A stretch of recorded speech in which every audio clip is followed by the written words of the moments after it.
திமுக மிசா ராஜகோபால் 24ஆம் ஆண்டு நினைவு நாள் பொதுமக்களுக்கு அன்னதானம் வழங்கப்பட்டது.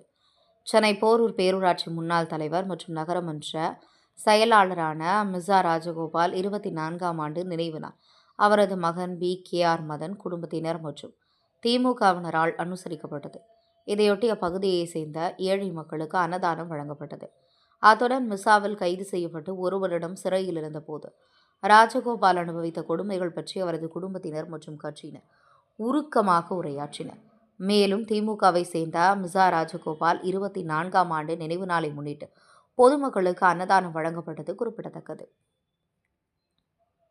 மிசா PK ராஜகோபால் அவங்களுடைய வீட்டிலிருந்து அவருடைய 24வது வருட நினைவு நாளை முன்னிட்டு அவருடைய மகன் PKR மதன், அவருடைய மருமகள் ஆர்த்தி ஆகிய நாங்கள் 2 பேரும் இந்த 24வது வருஷத்தை மிக சிறப்பாக நாங்கள் பல நலத்திட்ட உதவிகளை செஞ்சு அவருடைய நினைவு, அவருடைய பேரும் புகழும் என்றைக்கும் இந்த மதுரை வாயிலுக்கோ போரூரில் சேர்ந்து சுற்றி இருக்கிற எல்லா இதுக்கும் தெரிய வந்து அவருடைய பேர் என்றைக்கும் போரூர் தந்தை அப்படின்ற அந்த பேர் என்றைக்கும் நினச்சி இருக்கணும் அப்படின்னுட்டும் அவர் 30 வருஷம் தொடர்ந்து பிரசிடெண்ட்டாக இருந்தவர், போரூர் நகர செயலாளராக அவர் பணியாற்றியிருக்காரு.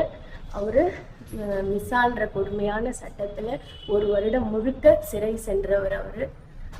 அவருடைய வழியில் அவருடைய அரசியல் பணியில் எனது கணவரும் நானும் ஈடுபட்டு இன்னி வரைக்கும் நாங்கள் பணியாற்றிட்டு இருக்கோம்.